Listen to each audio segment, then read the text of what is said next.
आप सभी को सादर प्रणाम। परमपिता परमात्मा की महती अनुकंपा से हम सभी को एक उत्तम ग्रंथ पढ़ने का सौभाग्य प्राप्त हो रहा है।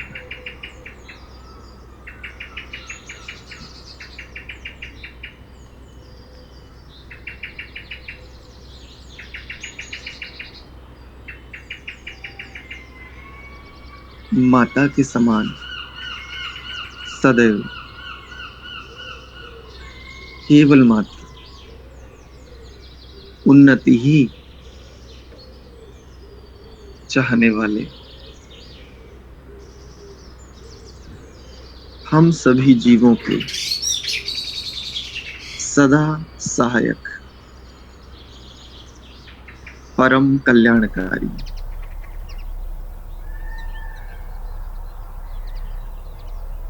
अद्वितीय हितैषी परमपिता परमात्मा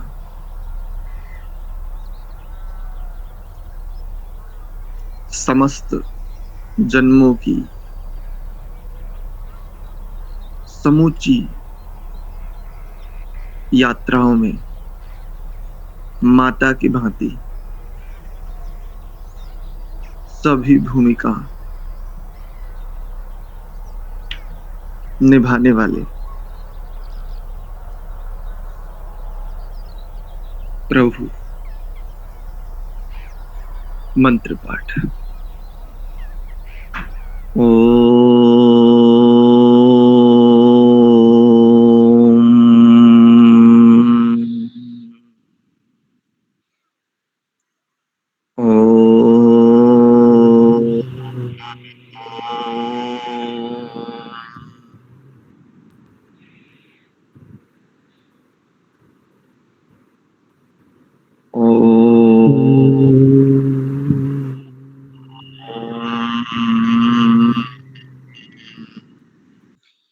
ॐ सहनाववतु सहनौ भुनक्तु सह वीर्यं करवावहै तेजस्विनावधीतमस्तु मा विद्विषावहै। ॐ शान्ति शान्ति शान्तिः। ओम आप सभी का पुनश्च हार्दिक स्वागत एवं अभिनंदन। संस्कार विधि स्वाध्याय की इस कक्षा में हम प्राक कथन को देख रहे हैं। कल तक हमने जो विषय देखा था प्राक कथन में, पृष्ठ संख्या 29 पर ले आइए। संस्कारों की विधि, यहां से आज हम आरंभ करेंगे। देखिए,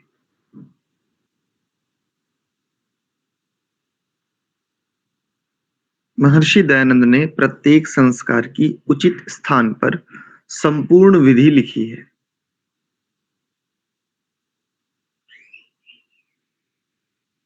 और सब संस्कारों में सामान्य तथा उचित समय पर कर्तव्य विधियों का संग्रह सामान्य प्रकरण में किया है। सभी संस्कारों में जो सामान्य विधियां हैं, सभी संस्कारों की सभी सामान्य विधि का समावेश सामान्य प्रकरण में किया है, ऐसा इसका अर्थ लेना। प्रायः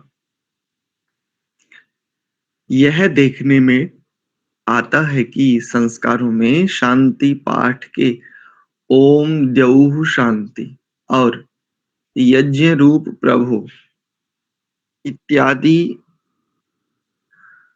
गीतों के गायनों का महर्षि ने कहीं विधान नहीं किया और न ही इनका कहीं गृह्य सूत्रादि कर्म कांड के ग्रंथों में विधान है।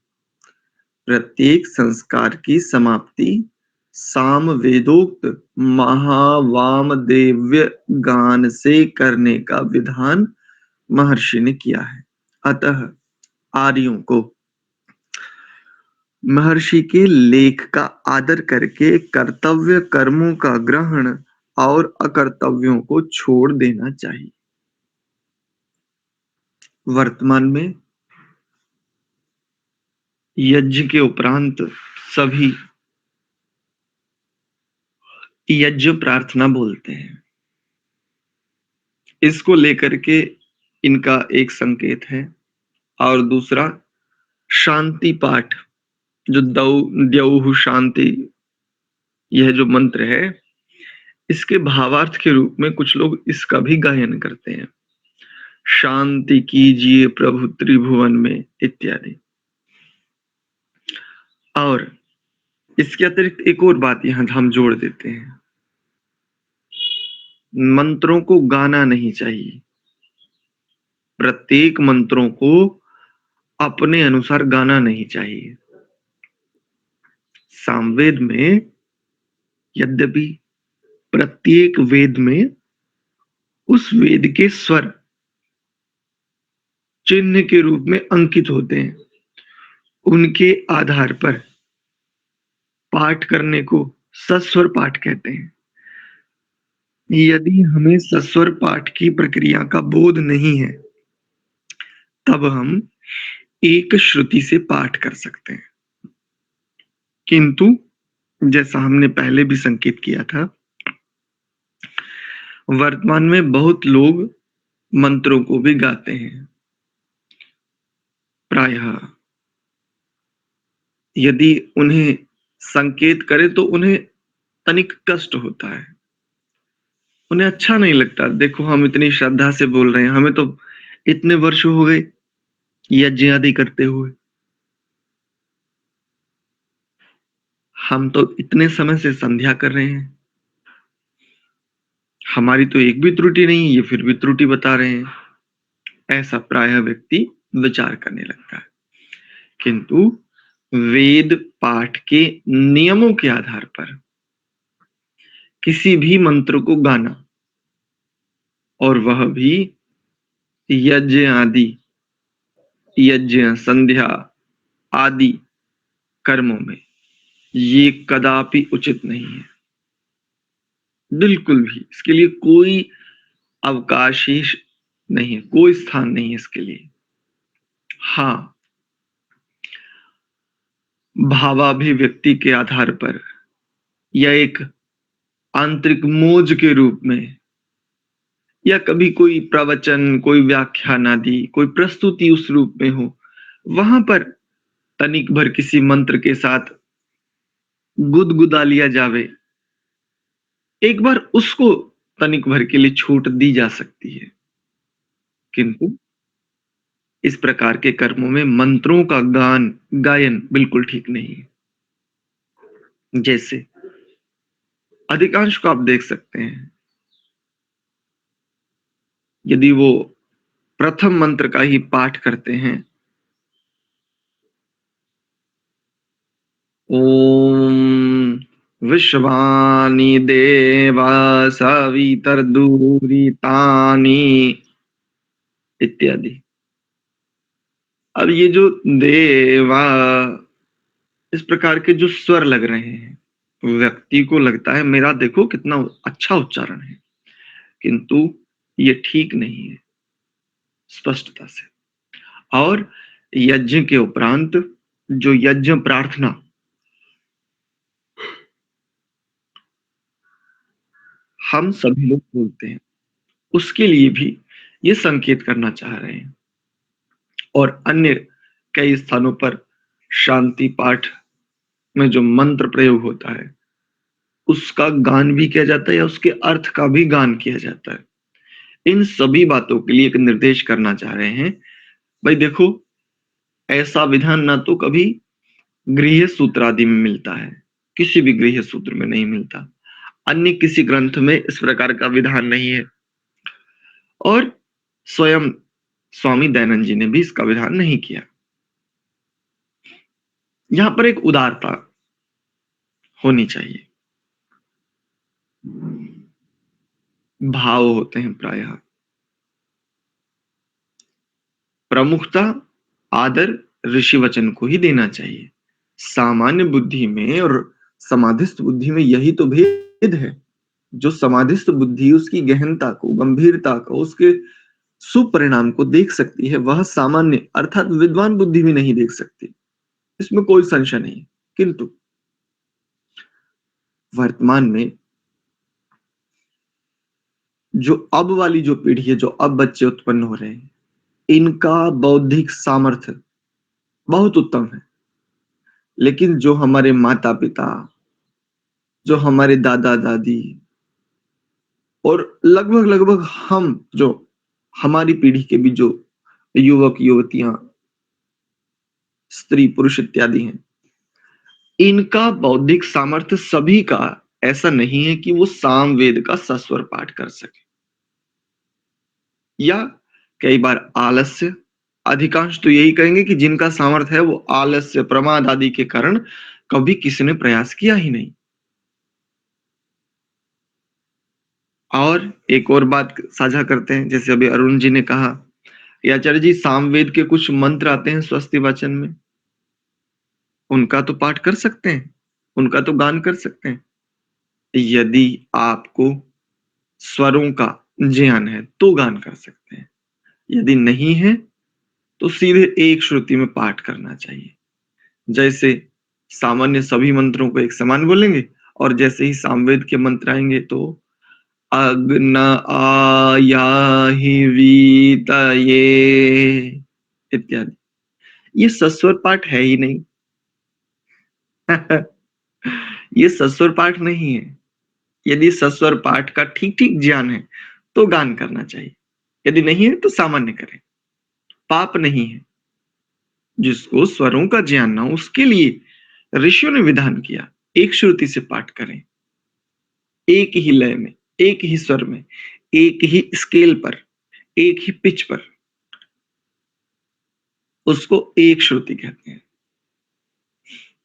तो ये भी ठीक नहीं है। अच्छा, इसमें उदारता क्या करते हैं, देखो, संस्कृत एक बहुत बड़ा विज्ञान है। संस्कृत को समझना, संस्कृत के मंत्रों के साथ, उस फ्रीक्वेंसी के साथ जुड़ पाना, ये बहुत श्वेत आत्माओं के लिए संभव होता है। मंत्रों के प्रति श्रद्धा, वेद पाठ में रुचि, उसके प्रति अत्यंत आदर का भाव, उससे जुड़ करके सात्विकता की अनुभूति, उससे अपने आप को ऊर्जान्वित करना, ये श्वेत आत्माओं का सामर्थ्य है। जो श्वेत आत्माएं नहीं है उनका सामर्थ्य नहीं है।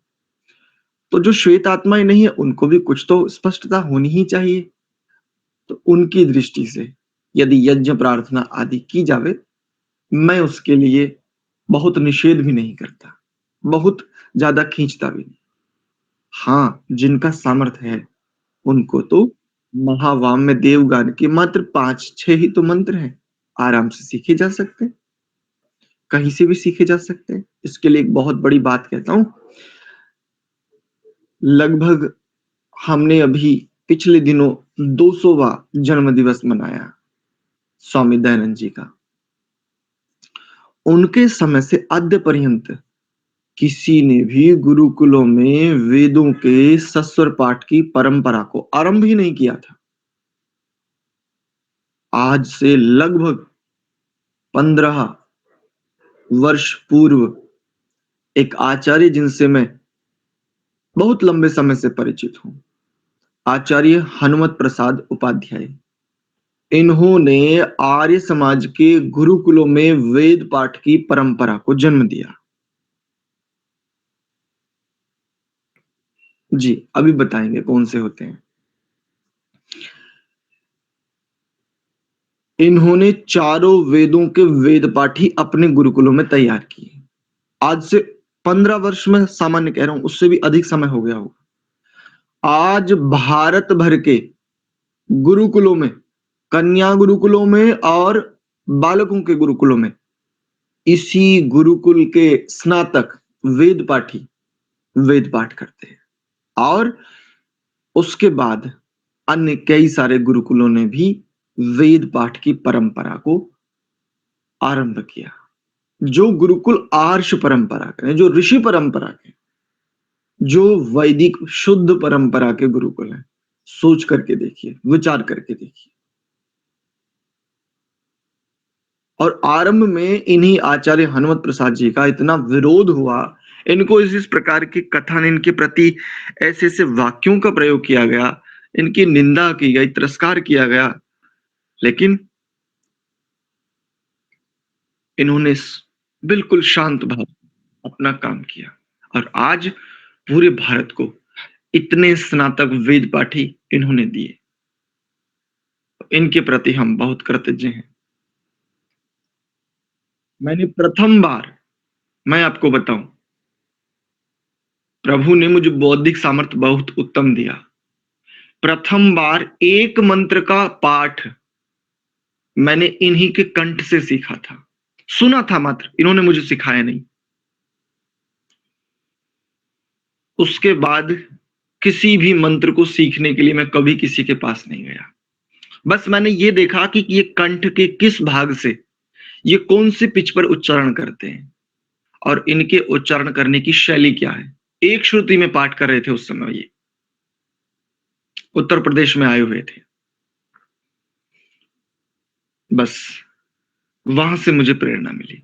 तो आज जो मंत्र पाठ का मैं यदि किसी को श्रेय देना चाहूं तो निसंदेह आचार्य हनुमत प्रसाद जी को जाएगा, क्योंकि इन्हीं की शैली है जिसके स्पर्श मात्र से मेरे भीतर एक ऊर्जा का संचार हो।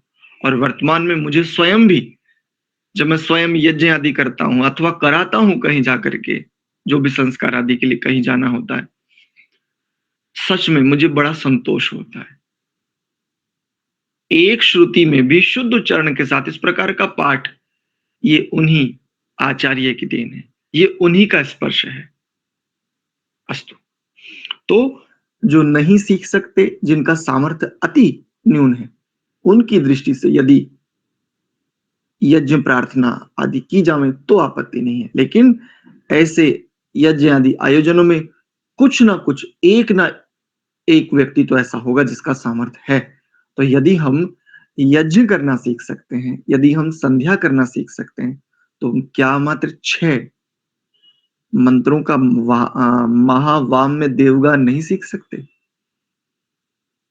यदि भीतर में एक बार संकल्प दृढ़ हो जावे, इच्छा जग जावे, अब संसार का कोई सामर्थ्य नहीं कि आपको सीखने से रोक दे। बस भीतर में ये स्फुरण, ये स्पंदन होना चाहिए। अरे वाह, यदि मैं यज्ञ के इतने मंत्रों को सीख सकता हूं, सीख सकती हूं, यदि मैं संध्या के इतने मंत्रों को सीख सकता हूं, सीख सकती हूं, स्वस्ति वाचन, शांति गण, अन्य कई सारे मंत्रों को यदि मैं सीख सकता हूं, सीख सकती हूं, तो क्या ऋषि आज्ञा का पालन करने हेतु अपने परम उत्कर्ष के लिए क्या मात्र 6 मंत्रों का गायन मैं नहीं सीख सकता या नहीं सीख सकती? पूरे वेद का मुझे भले ही ना आवे, किंतु 6 मंत्रों का तो सीख सकते हैं। बस ढूंढिए किसी भी ऐसे आचार्य को, किसी भी ऐसे विद्वान को, वेद पाठी को। हाँ जी, हाँ जी। दिल्ली में टटेसर जयंती नामक एक स्थान है, वहां पर वहां के जो उपाध्याय हैं, उनको उपाध्याय गुरुजी भी हम प्रायः कहते हैं, वही आचार्य हनुमत प्रसाद जी हैं। जी, तो हम यदि ये इतना रखें, है जो आप अभी बता रहे हैं, जिन आचार्य से आपने सीखा। कृपया फिर से कहिए, मैं आपकी बात सुन नहीं पाया। आपके आचार्य, एक बार पहले आप नाम दोबारा बताइए। आचार्य हनुमत प्रसाद उपाध्याय। जी, इनका यूट्यूब पे है कुछ? यूट्यूब पर इनके कुछ वीडियोस मिल जाते हैं। अच्छा। जी, मंत्र पाठ आदि तो हाँ, थोड़े मंत्र पाठ भी मिल जाते हैं। कई सारे युवकों ने इनके मंत्र पाठ के वीडियोस भी डाले हुए हैं। अच्छा, मतलब उनके शिष्यों ने डाले हुए हैं, वो डायरेक्ट नहीं है? नहीं, अभी अभी तक तो मेरे संज्ञान में नहीं है, यद्यपि उनका पुत्र है पवमान। तो संभवतः पिछले दिनों पवमान ने एक यूट्यूब चैनल बनाया था और उसमें कुछ वेद पाठ के कुछ वीडियोस, ऑडियोज इन्होंने डाले थे। तो अभी पता नहीं वो चैनल है, आगे डाल रहे हैं नहीं, इसके विषय में मुझे अभी पूरी जानकारी नहीं है। जी जी जी जी। आचार्य जी, रोजर से जुड़े हुए हैं, गुजरात रोजर से? नहीं। आचार्य जी एक निवेदन है जी। जी, थोड़े वो सामान्य जो हम जैसे सामान्य लोग वो करते हैं यज्ञ, उनकी थोड़ा सा बता दीजिए, एक मंत्र बोल के इस तरह से उच्चारण करें। आगे सब सिखाऊंगा, निश्चिंत रहिए, सब कुछ सिखाऊंगा।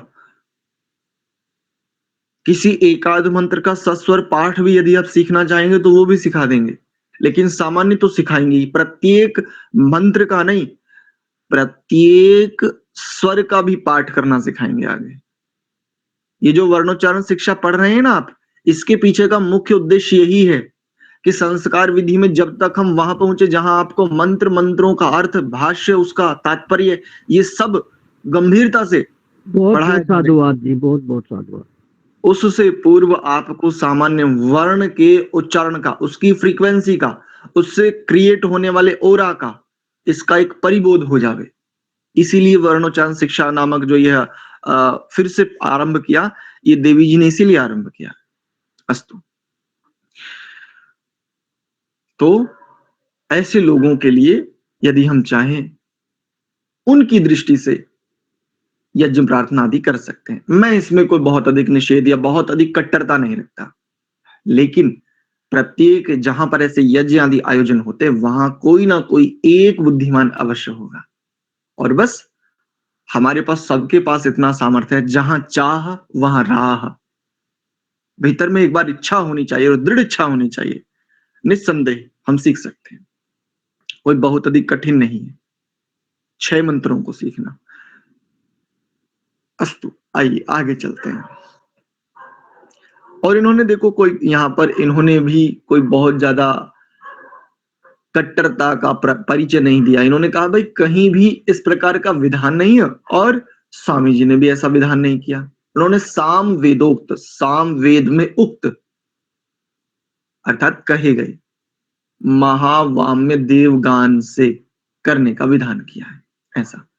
और निवेदन क्या है इनका? अतः आर्यों को, बुद्धिमानों को, श्रेष्ठों को, समस्त समाज के सिरों को, ब्राह्मणों से मुखम आसीद ये जो ब्राह्मण है, ये जो सिर है, ये कहते हैं ना, ये हमारे समाज का सिर है, ये हमारे समाज की पगड़ी है। पगड़ी का तात्पर्य मूर्धा, उच्च, जिसको चोटी शब्द से भी आप कहते हो। चोटी का तात्पर्य भी क्या है? सबसे ऊंचा।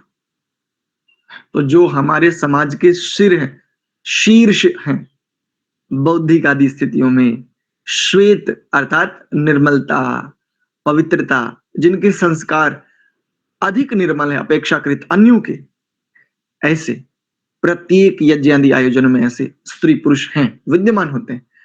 बस एक बार भीतर में संकल्प करो, प्रभु की शरण में जाओ और कहो, यदि ये विचार साझा यहां तक हम तक पहुंचाया है, अब इसके लिए आचार्य भी बताइए तो हम बिल्कुल सीख सकते हैं। ठीक है, आगे देखिए। प्रमाण भाग के पते क्यों नहीं? महर्षि दयानंद ने संस्कार विधि में भी अन्य ग्रंथों की भांति कुछ प्रमाण भाग में बहुतों के पते नहीं दिए, केवल ग्रंथों के नाम ही दिए हैं। जितने भी ग्रंथ हम देखेंगे, मुख्य रूप से संस्कार विधि, सत्यार्थ प्रकाश, व्यवहार भानु और अन्य जितने भी ग्रंथ हैं, गौ करुणानिधि इत्यादि, इन सभी ग्रंथों में यदि हम ध्यान से देखेंगे, प्रत्येक प्रमाण का पता नहीं दिया उन्होंने, केवल ग्रंथ का संदर्भ दे दिया। जैसे एक उदाहरण भी देता हूं, जैसे कहा यत् तदग्रे विषमिव परिणामे मृतोपमम। ये क्या कहते हैं? यह किसी कवि का वचन है, ऐसा भी मिलता है। और यह गीता का वचन है, ऐसा मिलता है। अब गीता में कहां है ऐसा नहीं, इन्होंने स्पष्ट किया। इस प्रकार से ऐसे ही आगे एक बात ये कहते हैं कि माता शत्रु पिता वैरी ये न बालो न पाठिता न शोभते सभा मध्य हंस मध्य बको यथा। इसको कह देते ये किसी कवि का वचन है, बस इतना। तो देखिए इस पर क्या शंका है और इसका क्या समाधान कर रहे हैं। कुछ विद्वानों ने उनके पते खोजकर लिखने का प्रयत्न किया है। उनके विचार में इससे पाठकों को देखने में तथा विचारने में सुविधा हो जाती है, परंतु ये उन विद्वानों का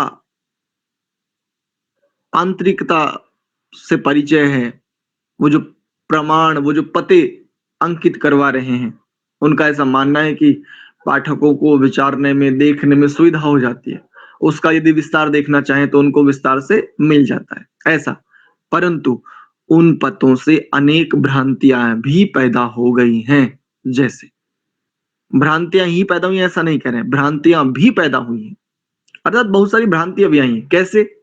तो देखिए, जैसे प्रथम देखेंगे, महर्षि द्वारा ऊहित पाठों के पते कहाँ और कैसे मिल सकेंगे, और यदि नहीं मिलेंगे तो पाठ भेद अवश्य होगा। क्षमा चाहूंगा, यदि मिलेंगे तो पाठ भेद अवश्य होगा। क्या उससे संदेह नहीं होगा कि कौन पाठ शुद्ध है और कौन पाठ अशुद्ध है? जो महर्षि की ऊहा है, ऊहित पाठ जो है, अब उनके पते कहां से दोगे? यदि आपका ये संकल्प है, यदि आपकी ये प्रतिज्ञा है कि ऋषिकृत जितने भी ग्रंथ हैं उन सब के प्रमाणों के पते हम देंगे, तो जो ऋषि का ऊहित पाठ है उसका पता कहां से दोगे? क्या लिखोगे? उसके लिए क्या लिखोगे? स्वामी दयानंद ऊहित पाठ, ऐसा? ये इनका एक तर्क है। और यदि ऐसा ऐसा होगा, यदि आप प्रयास भी करोगे तो पाठ भेद मिलेंगे। जैसे हमने पीछे देखा कि गृह्य सूत्र में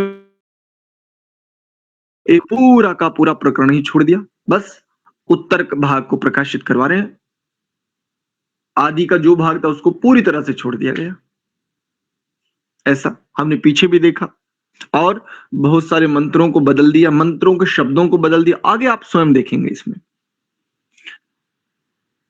आगे देखिए। और क्या संदेह होगा भाई, कौन सा पाठ को शुद्ध माने?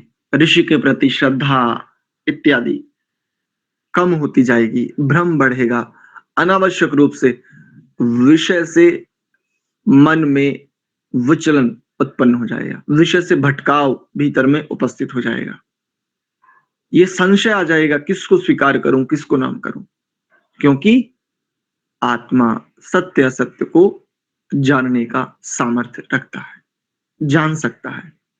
यदि अविद्या आदि दोषों से अपने आप को बचा ले जावे या उनको समझ लेवे, तो जान सकता है, समझ सकता है। ऐसा सामर्थ्य प्रत्येक चेतन के पास है, आत्मा के पास है, इस रूप में।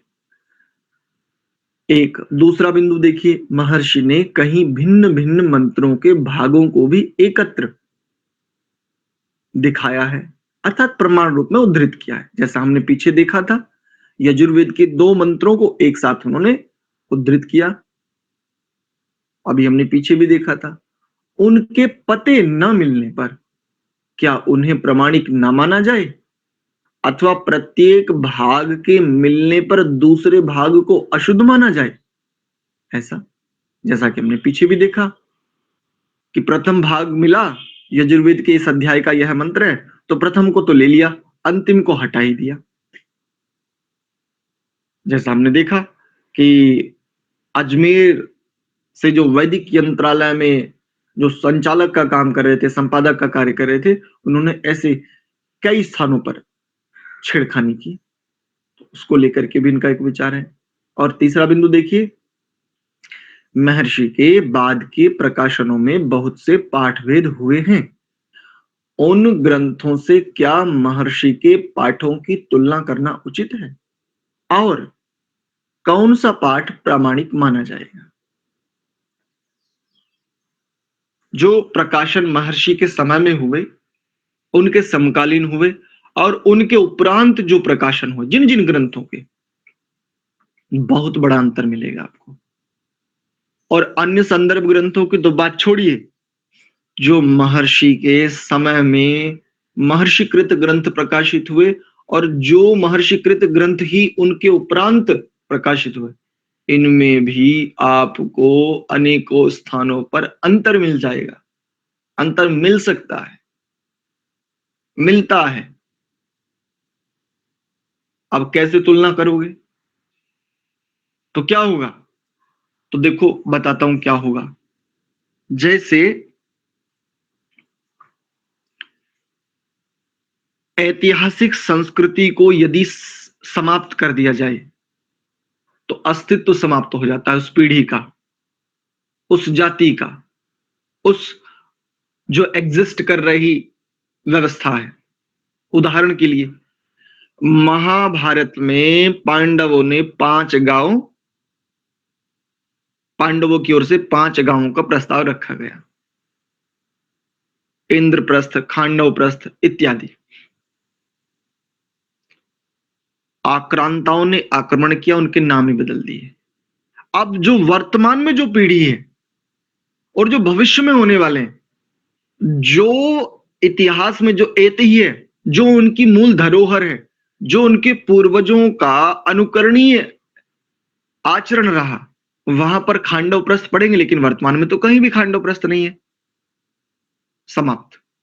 वो कहेगा भाई ये तो केवल कल्पना मात्र है, ये एक मिथक है, ये केवल एक इमेजिनेशन जैसा है, कुछ इसमें सार्थकता कुछ है ही नहीं, क्योंकि मैंने पूरा का पूरा मैप देख लिया, पूरी दुनिया का मैप देख लिया, मैंने पूरी पृथ्वी का मैप छान मारा, लेकिन मुझे कहीं भी खांडव प्रस्थ नहीं मिला, मुझे कहीं पांचाल नहीं मिला, मुझे कहीं भी कांधार नहीं मिला, गांधार नहीं मिला, जिसको जहां से गांधारी। अब क्या होगा? सीधे सीधे ये संस्कृति लुप्त होती चली जाएगी।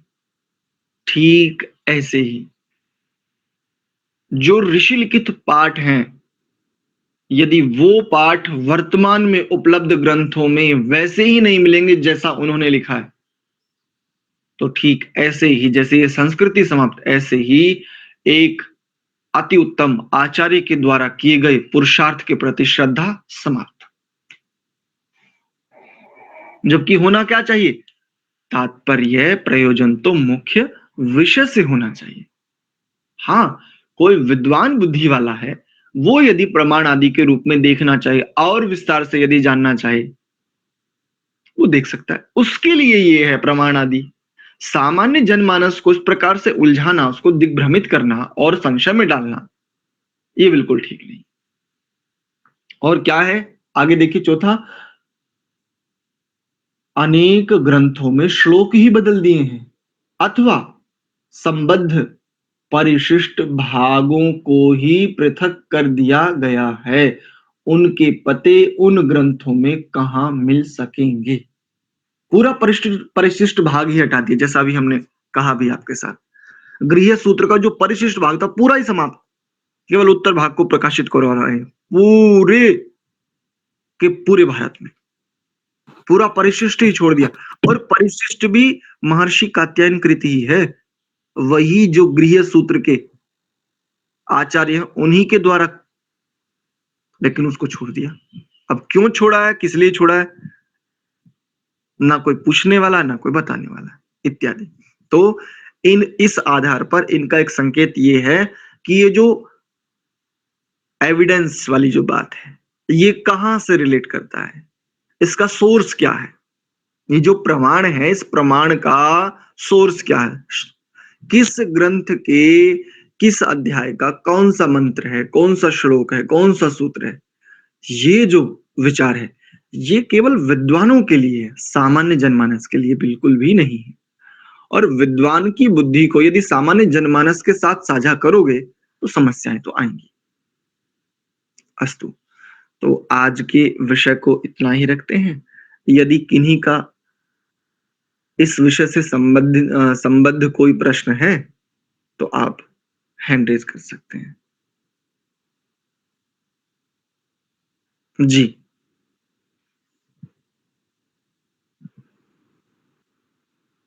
जी पूछिए। नमस्ते आचार्य जी। नमस्ते।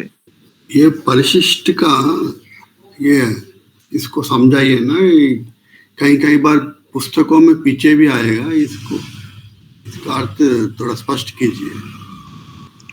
पूर्व भाग, ठीक है, म्यूट करो। जैसे सत्यार्थ प्रकाश में 2 भाग हैं ऋषि ने किए, एक पूर्व भाग और एक उत्तर भाग। उत्तर भाग में पूर्वार्ध, यदि ऋषि की भाषा को ही मैं कहूं तो पूर्वार्ध और उत्तरार्ध। अब मान लें पूर्वार्ध में 10 समुल्लासों को लिया, सत्यार्थ प्रकाश की बात कर रहा हूं। पूर्वार्ध में 10 समुल्लासों को लिया और उत्तरार्ध में 4 समुल्लासों को लिया। प्रत्येक 4 समुल्लास की एक अनुभूमिका है। पूरे ग्रंथ की इन 14 के 14 समुल्लासों की एक भूमिका है और अंत के उत्तरार्ध के चारों समुल्लासों की एक एक अनुभूमिका है। इस दृष्टि से उत्तर भाग में जो प्रत्येक समुल्लास की अनुभूमिका है उसको परिशिष्ट कह लीजिए, या पूरे ग्रंथ की जो एक भूमिका उसको परिशिष्ट मान लीजिए। एक दूसरी दृष्टि से देखिए, कोई सत्यार्थ प्रकाश के नाम पर मात्र अंतिम 4 समुल्लास को ही छपवावे और कई यही सत्यार्थ प्रकाश है, पूर्व के जो 10 समुल्लास है उनको छोड़ देवे। इस आधार पर ऐसे समझेंगे तो पूर्व का कुछ भाग छोड़ देना, इसको परिशिष्ट कहते हैं। परिशिष्ट में मुख्य रूप से परिचय दिया जाता है, भाई किन किन विषयों पर इस ग्रंथ में आपको मिलेगा, उसको परिशिष्ट कहते हैं सामान्य रूप से। तो पूर्व का कुछ भाग छोड़ देना, ये परिशिष्ट है। अभी हमने देखा तो था, इसी प्राक कथन में हमने आरंभ की कुछ कक्षाओं में देखा था। ठीक है, चलिए अन्य किसी का कोई प्रश्न? जी, यानी पूर्व का भाग ही लेना चाहिए, वो छोड़ दिए सो भाग परिशिष्ट जी।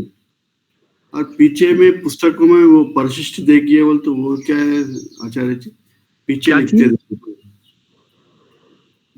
थोड़े पुस्तकों में पीछे दिया हुआ रहता है ऊपर परिशिष्ट बोल के, उसको क्या समझना चाहिए? हाँ, वही तो कह रहा हूं, ग्रंथ को लेकर के उसमें विषय आदि को लेकर के कुछ बात स्पष्टीकरण दिया जाता है, संक्षेप में बात कही जाती है, जी जी, उसको परिशिष्ट कहते हैं। दो अर्थ से इसका व्यापकता से। हाँ ठीक है, परिशिष्ट केवल एक अर्थ में प्रयोग नहीं होता। देखो न्याय दर्शन के अनुसार देखेंगे तो परिशिष्ट न्याय भी चलता है, परिशेष न्याय भी, बहुत अर्थ है। बस ये ध्यान रखिए, जहां पर जो विषय चल रहा हो वहां पर उस विषय में भी प्रकरण क्या चल रहा है उसके आधार पर शब्द के अर्थ का निर्धारण करना चाहिए। परिशिष्ट का अब ये मत पकड़ के बैठ जाना कि आचार्य जी ने ये अर्थ बताया था बस यही मानूंगा। प्रकरण क्या है, विषय क्या है, इसके आधार पर शब्द के अर्थ का निर्धारण करना चाहिए। ठीक है, चलिए तो अन्य किसी का धन्यवाद जी, अन्य किसी का कोई प्रश्न नहीं है? आज की कक्षा को यहीं विराम देते हैं। एक बार ओम का उच्चारण कर